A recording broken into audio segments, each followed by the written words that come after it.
Ukraine में इस वक्त व्लादिमीर पुतिन को लेकर जेलेंस्की ने बहुत बड़ा कदम उठाने का फैसला किया है। यूक्रेन में जेलेंस्की ने एक ऐसी रेजिमेंट तैयार कर दी जिसमें महिला कमांडो बड़े ऑपरेशन के लिए तैयार है और इस बीच यूक्रेन की एक महिला कमांडो बहुत बड़े मिशन को पूरा करना चाहती है।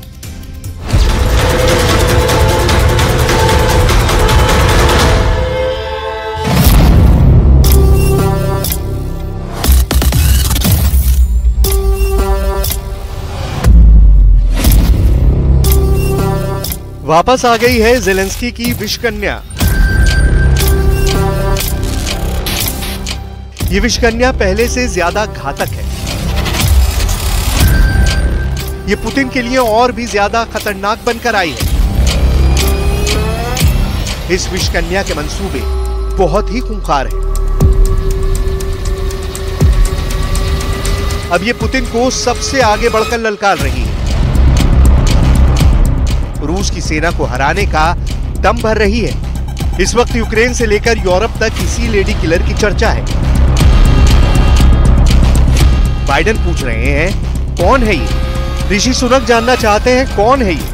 नेटो देशों के मन में इस जेलेंस्की की स्नाइपर को लेकर बहुत से सवाल हैं और सबसे ज्यादा सवाल तो व्लादिमीर पुतिन के पास है, क्योंकि रूस की फौज को सबसे बड़ी टक्कर देने के लिए ये महिला वापस आ गई है। नाम है अनास्तासिया। यूक्रेन की सैनिक है और जंग में मारियोपोल के मोर्चे पर तैनात थी। सबसे बड़ी जिम्मेदारी अपने देश को बचाना। यूक्रेन की हिफाजत करते करते रूस की कैदी बन गई। रूस ने मारियोपोल पर कब्जा करने के बाद यूक्रेन के कई सैनिकों को कैद कर लिया था, उसमें अनास्तासिया भी थी। अब कई महीनों के बाद अनास्तासिया रूस की जेल से छूट कर आई है। यूक्रेन वापसी के साथ ही अनास्तासिया ने अपनी तैयारी और तेज कर दी है। मकसद सिर्फ और सिर्फ बदला लेना है। कैद में खुद पर हुए जुल्म का, मारियोपोल में अपने साथियों पर हुए अत्याचार का। अनास्तासिया की आंखों में बदले की आग धधक रही है। वो अपनी देश की एक एक इंच जमीन वापस चाहती है। रूस के सैनिकों को ऐसा सबक सिखाना चाहती है कि उनकी रूह कांप जाए। रूस से बदला लेने की जेलेंस्की की लेडी आर्मी की प्लानिंग बहुत खतरनाक है। अनास्तासिया ने क्या बताया है, ये जेलेंस्की का हर दुश्मन जानना चाहता है। Влучила ракета. От, і я знаходилася в той час не там, де треба. Не пощастило. Але я можу сказати, що все ж таки пощастило, що जिस बंकर में अनास्तासिया अपने साथियों के साथ थी, उस पर रूस ने मिसाइल से अटैक किया। इस हमले में यूक्रेन के कई सैनिकों की मौत हुई, जबकि कई सैनिक बुरी तरह से घायल हो गए। अनास्तासिया उन खुशनसीब सैनिकों में से थी जिनकी जिंदगी तो बच गई, लेकिन नई मुसीबत शुरू हो गई, क्योंकि रूस ने यूक्रेन के सैनिकों को बंदी बना लिया। कैद के बाद रूस के सैनिकों ने अनास्तासिया की जिंदगी को जहन्नुम बना दिया। अनास्तासिया को इस तरह का टॉर्चर दिया गया जिसके बारे में आप सोच भी नहीं सकते। कैद की अपनी कहानी बताते वक्त भी जब अनास्तासिया को वो मंजर याद आता है तो उनकी आंखों में आंसू होते हैं। один з одним, тобто хтось не доїдав. Це просто братське оце, розумієте, що не запустити путь. अनास्तासिया अब टॉर्चर का बदला लेना चाहती है और इसकी सजा वो मौत देकर पूरी करना चाहती है। अनास्तासिया जैसी हजारों महिलाएं इस वक्त रूस के सैनिकों से लड़ रही हैं, लेकिन अनास्तासिया तो रूस के जेल में रहकर आई हैं। वो रूस के सैनिकों के बारे में अपने सैनिकों की तुलना में बेहतर जानती हैं। घायल होने के बाद अनास्तासिया और घातक हो गई।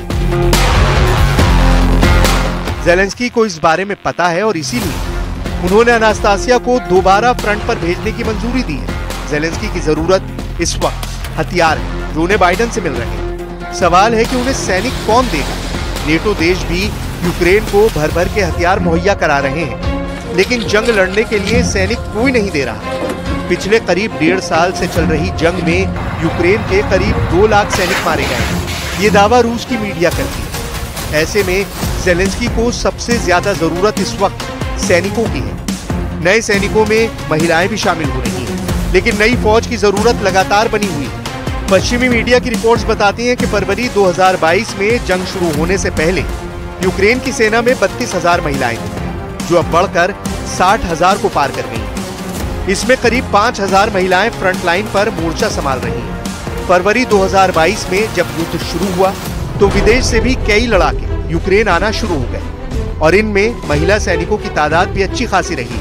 इनमें अमेरिका से कई महिला सैनिक आई, ब्रिटेन, ऑस्ट्रेलिया, हॉलैंड, पुर्तगाल, हंगरी, इजराइल और जॉर्जिया की भी कई महिलाएं जो रूस की फोर्स से टक्कर ले रही हैं। अब यूक्रेन का ये वीडियो देखिए जो काफी चर्चा में रह चुका है, जब उत्तरी यूक्रेन में रूस के टैंक और बख्तरबंद गाड़ियों के एक काफिले पर एक छापामार हमला हुआ था। रूस के कई टैंक इस हमले में तबाह कर दिए गए थे और उनके बीच में से निकली एक महिला का ये वीडियो काफी मशहूर हुआ। बिना हेलमेट, राइफल लिए हुए ये महिला आगे बढ़ती है और विक्ट्री का इशारा करके बता देती है कि ऑपरेशन कामयाब रहा। यूक्रेन में हजारों ऐसे लोग हैं जो यूक्रेन के नहीं हैं, लेकिन यूक्रेन को रूस से बचाने के लिए लड़ रहे हैं। और आपको जानकर हैरत होगी कि इनमें एक बड़ा हिस्सा महिलाओं का है, जो न सिर्फ मेडिकल और लॉजिस्टिक सपोर्ट में शामिल हैं, बल्कि बंदूक लेकर आमने सामने की जंग भी लड़ रही हैं। अब इन्हीं में से एक अनास्तासिया बड़ी मिसाल बनकर उभरी है। घर वापसी के बाद अनास्तासिया अब घर से दुश्मनों को भगाना चाहती है। इसके लिए तैयारी भी पहले से ज्यादा पुख्ता है। यूक्रेन की सेना भी मानती है कि जंग में बंदी बनाए गए सैनिकों को अपने दूसरे साथी सैनिकों की तुलना में दुश्मन के बारे में ज्यादा जानकारी है।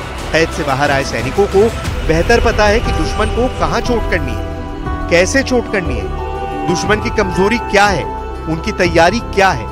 रूस की कैद में जाने पर यूक्रेन की इस महिला सैनिक ने जिंदा अपने देश वापस लौटने की उम्मीद ही छोड़ दी थी। लेकिन अब रूस की कैद से बाहर आने के बाद अनास्तासिया को लगता है कि उन्हें एक तरह से ये दूसरी जिंदगी मिल गई है।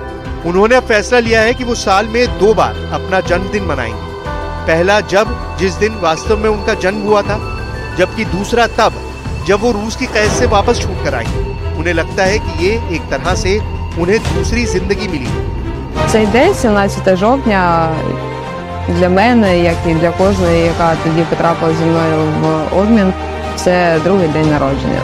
Це дата, коли в тебе почалось далі життя, бо життя в полоні – це просто існування.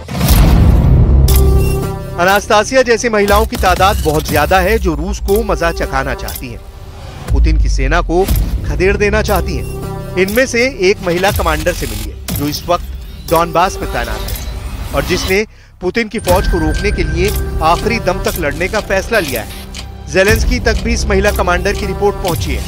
ये है यूक्रेन की एक प्लाटून कमांडर मारिया। मारिया पेशे से वकील है, लेकिन 2018 से डॉनबास में लड़ रही है। 2018 में ही यूक्रेन की सेना में महिलाओं को पुरुषों के बराबर वाला दर्जा मिल गया था और तब से वो कॉम्बैट रोल में भी शामिल रही है। डॉनबास के कई मोर्चों पर चल रहे युद्ध में प्लाटून कमांडर मारिया शामिल रही है। मारिया की एक 5 साल की बेटी भी है। 2014 में जब डॉनबास में लड़ाई शुरू हुई, तभी से मारिया अपने देश को रूस समर्थित मिलिशिया से बचाना चाहती थी और इस वक्त वो एक बड़ी जंग का हिस्सा बन गई और एक प्लाटून को कमांड कर रही है। अलग अलग देशों में प्लाटून का साइज 10 से लेकर 50 सैनिकों तक का हो सकता है। यूक्रेन के पास इस वक्त सैनिकों की कमी है, ये बात सब जानते हैं, लेकिन यूक्रेन की ताकत इसकी महिलाएं भी हैं और पुतिन की फौज को ये समझना चाहिए कि इस वक्त उनकी ताकतवर फोर्स का मुकाबला यूक्रेन की महिलाओं से हो रहा है। देखा जाए तो चाहे मारिया हो, अनास्तासिया हो या फिर कोई और, इन महिलाओं ने रूस के खिलाफ लड़ने का फैसला किया और रोज अपनी जान भी गंवा रही है। यूक्रेन के भी हजारों सैनिकों ने इस युद्ध में जान गंवाई है और डॉनबास में तो ज़ेलेंस्की को बड़ा नुकसान हुआ है। डॉनबास के बड़े हिस्से पर अब भी पुतिन का कब्जा है और ज़ेलेंस्की अब भी दुनिया के सामने हथियारों के लिए हाथ फैलाए हुए हैं।